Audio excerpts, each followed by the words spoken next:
My child, right now, as my voice reaches your heart, there is a woman lying completely still in a hospital bed, deep inside the intensive care unit. She cannot move even a finger. She cannot speak a single word. She cannot open her eyes to see the faces of the people who love her or the white walls that surround her. All she can do is hear.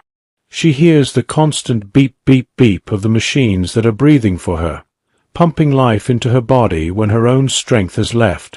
She hears the soft, worried voices of doctors and nurses as they talk in low tones, trying to understand what is happening inside her.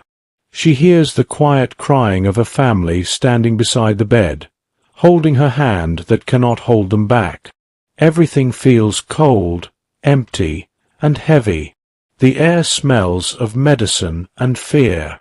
But my child, please lean in closer and listen with your whole heart, because this woman's story is not only about her. It is tied to you. It is tied to me. It is tied to every single one of us who walks under the sun. Her pain, her silence, her fight to stay alive, it all points back to choices, to jealousy, to light, and to darkness. And somewhere deep inside her quiet mind, your name is still there, floating like a memory she can never erase. So come, take a slow, deep breath. Let the world around you grow quiet for a little while. Open your heart and walk with me. Let me hold your hand as we travel back to the night when everything began to fall apart for her. And why, by the mercy of God, nothing could fall apart for you. It happened on a night when the sky was too dark and the air was too still, like the whole world was holding its breath. She was alone in a small room lit only by one trembling candle. The little flame danced and shook as if it already knew something terrible was coming. Her heart was beating so fast she could feel it in her throat. She was not angry in the way we usually think of anger. No shouting, no screaming. This was deeper. This was a slow poison that had been growing inside her for months, maybe years. The poison had a name: jealousy. She looked at your life, my child. She saw the way you smiled even when things were hard. She saw the hope that still lived in your eyes. She saw people drawn to your kindness, to your peace, to the light that seemed to shine from you even on rainy days.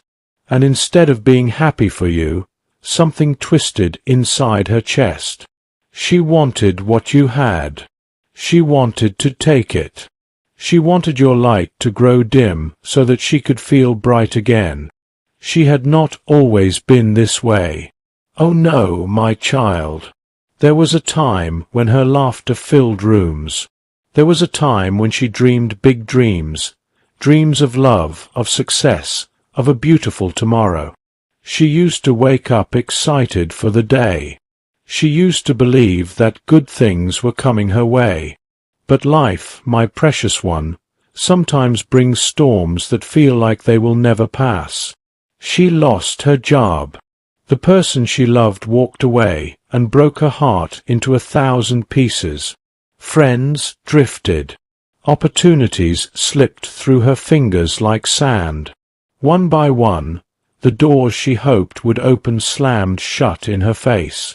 Each loss felt like someone was taking a piece of her soul, and in the middle of all that pain, she looked up and saw you still standing, still believing, still shining. And it hurt her more than any of her own losses. At first it was only a quiet thought, soft as a whisper in the night. Why does she get to be happy when I'm drowning? That whisper came again and again until it was no longer soft. It became loud. It became a plan. She began searching for something, anything, that would give her back control. She did not turn to prayer. She did not turn to kindness or forgiveness. She turned to the dark. She found old secrets, forbidden words, rituals whispered about in hidden corners of the internet, and dusty books that should have stayed closed. She thought she was being careful. She collected small things that belonged to you, Things you would never notice were missing. Maybe a scarf you left on a chair one day, still carrying the warmth of your skin and the gentle smell of your perfume. Maybe a photograph she took when you weren't looking, a picture of you smiling at someone you love. And she wrote your name on a piece of paper, over and over again, pressing the pen so hard it almost tore through. She believed that if she held these things and spoke certain words under the candlelight, power would come to her. She believed she could move things in the unseen world. She believed she could steal your joy and make it hers. The night she decided to do it, the room felt different. The walls seemed closer. The shadows seemed darker and thicker, like they were alive and listening. She drew a circle on the floor with salt. She placed your scarf, your picture, and the paper with your name in the center. She lit the candle and began to speak words she did not fully understand, words from a language older than any living person, words that tasted strange and heavy in her mouth. The flame of the candle grew taller, then shorter, then danced wildly as if it was afraid. The air became hot and close. She kept speaking, her voice shaking but determined. She thought she was the one in control. She thought she was the master. And then the last word left her lips. Everything changed. The candle did not simply go out. It disappeared, as if someone blew it away into nothing. The room became ice-cold in the space of a heartbeat. The windows shook hard even though there was no wind outside. The old mirror hanging on the wall cracked from top to bottom with a sound like lightning. And the shadows. Oh, my child, the shadows stopped being shadows.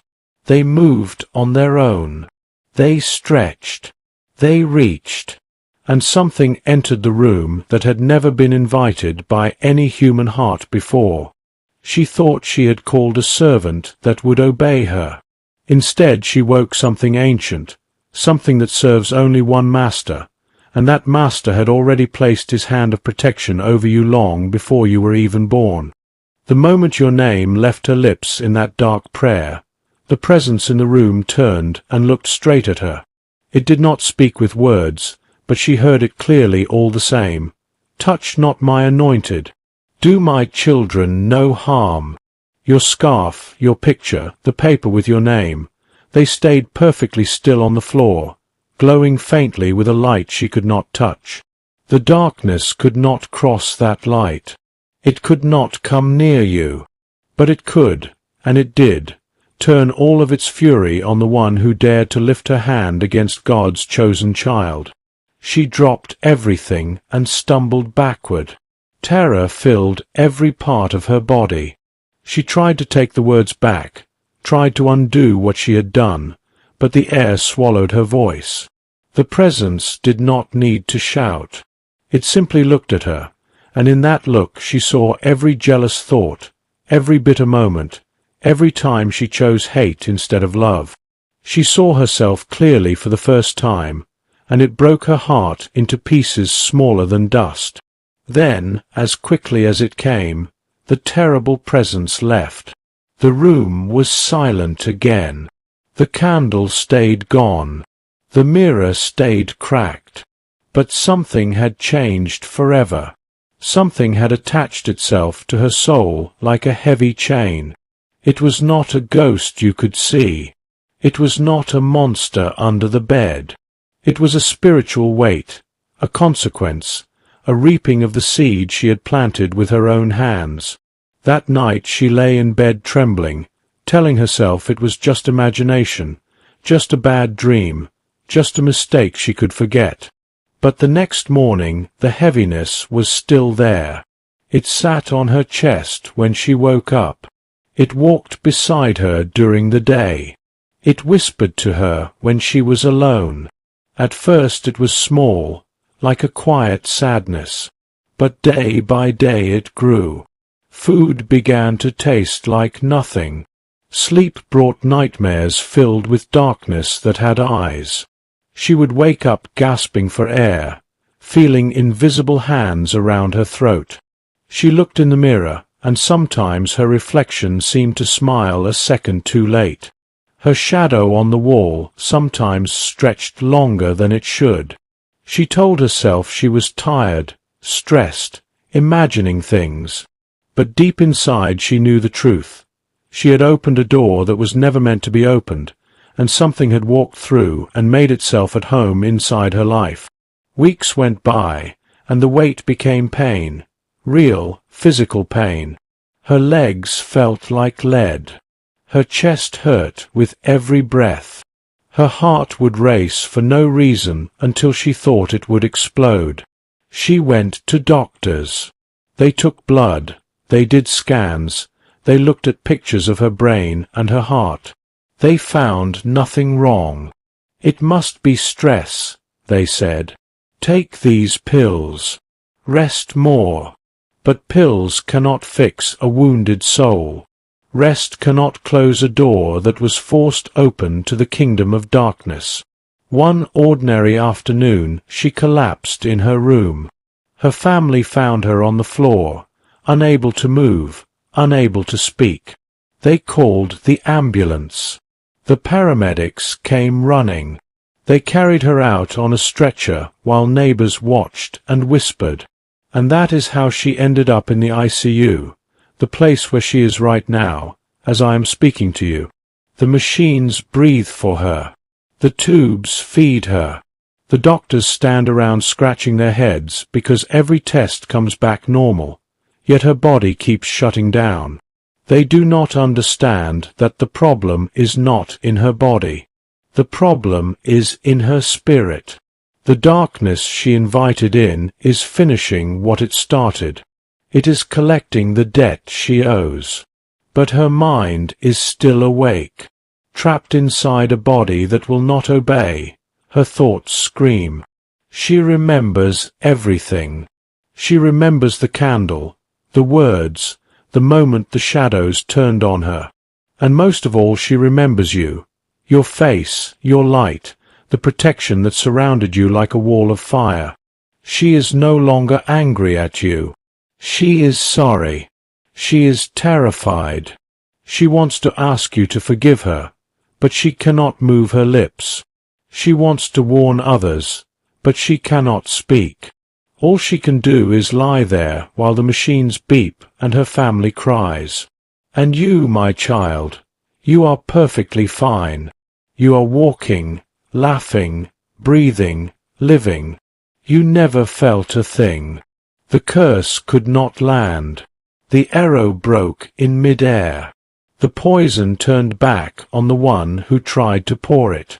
Because long ago, before you ever took your first breath, the God of heaven looked at you and said, "This one is mine.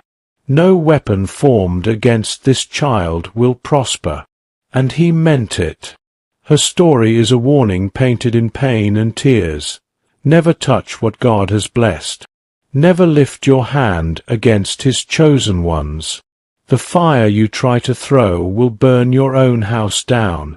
But her story is also an invitation. Right now, in this very moment, you have a choice. You can say, "She made her bed, let her lie in it." That would be fair. That would be justice. Or you can do something only the children of God are strong enough to do. You can pray for her. You can ask the Father to have mercy on a soul that tried to harm you. You can release forgiveness into the atmosphere and watch heaven move on her behalf, and on yours. Because when you forgive, you become more like your Father. When you pray for your enemies, you step into the same authority that caused the curse to bounce off you and land on her. When you choose mercy, you open a river of healing that can reach even an ICU bed surrounded by beeping machines. My child, you are not like everyone else. You carry a mark that the enemy recognizes and fears. That is why attacks come.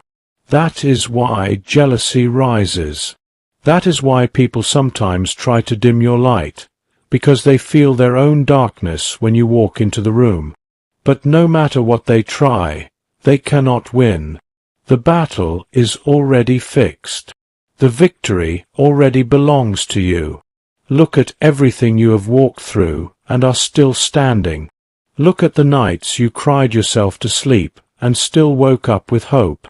Look at the times people walked away and God sent better ones. Look at the doors that slammed and the greater doors that flew open. Every tear you cried watered the ground for the harvest that is coming. Every battle you fought made your spirit stronger. Every time you chose faith when fear screamed loud, angels applauded in heaven. Your breakthrough is not coming someday far away. It is already here, knocking gently at the door of your heart. Open it. Receive it. The season of waiting is ending. The season of overflow is beginning. What the enemy meant for evil, God is turning for your good, and not just a little good, but good that will make your mouth fall open in wonder. So lift your head, my precious one. Dry your eyes. Smile again. The woman in the ICU is a signpost, not your future. She is proof that no one can touch what God has blessed. She is proof that every curse sent your way becomes a blessing in disguise. She is proof that you are untouchable. Walk boldly into your new season. Dance in the middle of the storm because you already know how the story ends. You win. Love wins. Light wins. God wins. And because He lives in you, you win too. I am so proud of you. I love you more than words can ever carry. Keep shining. Keep believing. Keep forgiving. Keep walking. Your best days are not behind you. They are right in front of you, brighter than ever before. And I am with you always, every single step of this beautiful journey. My child, as the days turn into weeks in that quiet ICU room, something begins to shift, so slowly that no machine can measure it, yet it is real. The woman who once burned with jealousy now burns with something new, a longing for mercy she never believed she could receive. In the stillness, where only thoughts can move, she keeps seeing your face. Not the face from the photograph she stole, but the face of you as you are right now, wherever you are, alive, free, breathing, smiling at someone, praying for someone, walking in the light she tried to steal. Every time your image rises in her trapped mind, a tear slips from the corner of her closed eye and rolls down her temple. The nurses wipe it away, and wonder why she cries when she cannot feel pain the way others do. But she feels pain, deeper than any needle or tube, because for the first time in years her heart is soft again. Broken, yes, but soft. And soft hearts are the only kind that heaven can still reach. One night, when the hospital corridor is silent and the lights are dimmed low, a young nurse who believes in Jesus more than she believes in medicine sits by her bed during the long night shift. This nurse does not know the full story. She only knows that something heavy rests on this patient, something the charts cannot name. So she does what her grandmother taught her. She lays a gentle hand on the woman's forehead and begins to pray in a whisper, asking the same God who protected you to have compassion on a soul that lost its way. She prays for forgiveness to flood the room, for chains to break, for light to push back every shadow that has made a home where it was never welcome. And though the woman cannot move her lips to say, Amen, her spirit hears every word, and something inside her chest loosens, just a little. Far away, at that exact same hour, you are asleep, and in your dream you see her, not as an enemy, but as a little girl who once loved flowers and believed in fairy tales. In the dream she is crying, and you are not afraid. You walk right up to her and place your hand on her shoulder the way the nurse is doing in the waking world. You say nothing with your mouth, but love flows from your heart to hers like warm oil poured over a wound. When you wake up the next morning, you feel lighter than you have in months, as if someone lifted a burden you didn't even know you were carrying.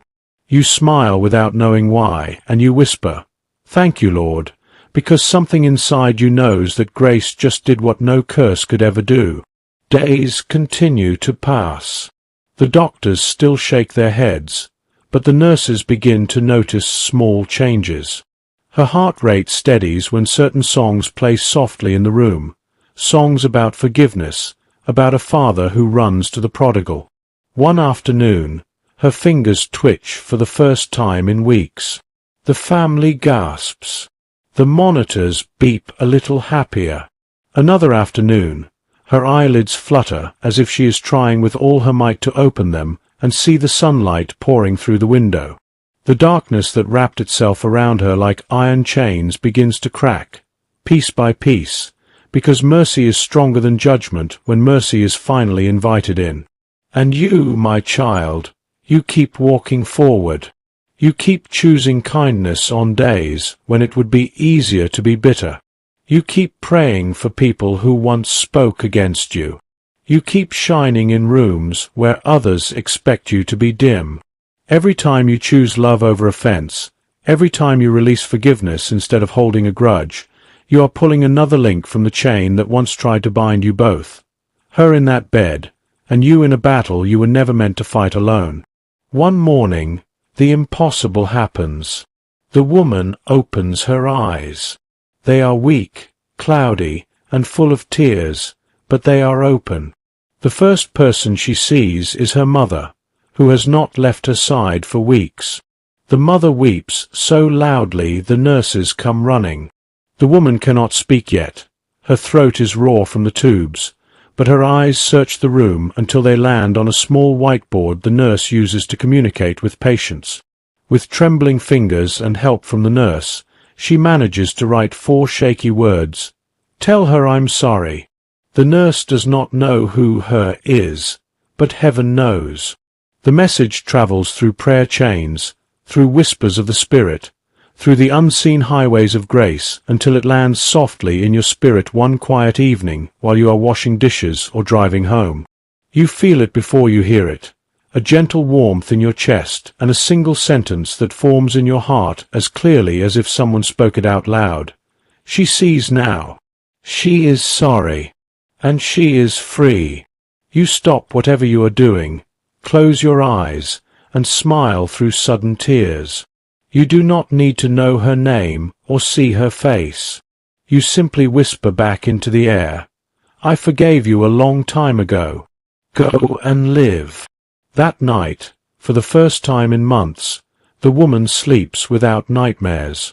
The shadows that once followed her retreat like smoke in sunlight. The weight lifts completely, and in the morning the doctors, who still cannot explain what happened, begin removing tubes one by one. They call it a miracle. She calls it mercy.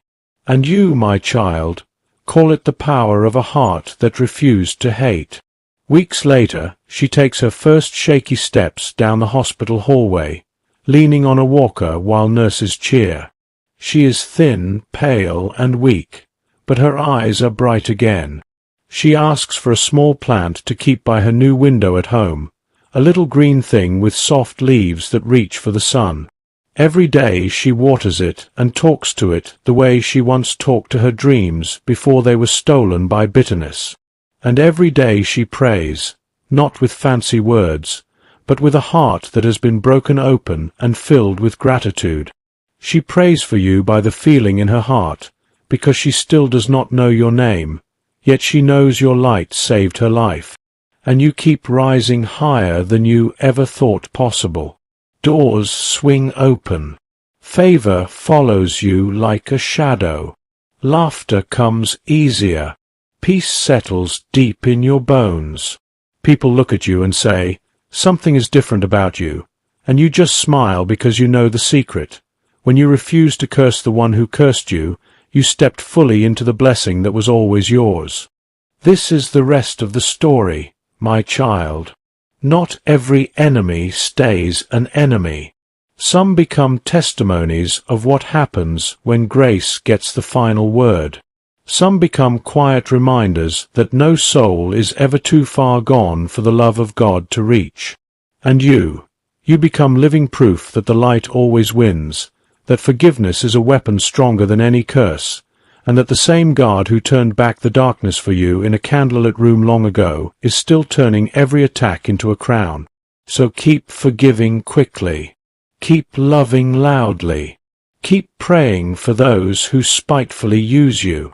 Because every time you do, another chain falls, another heart heals, another piece of heaven touches earth.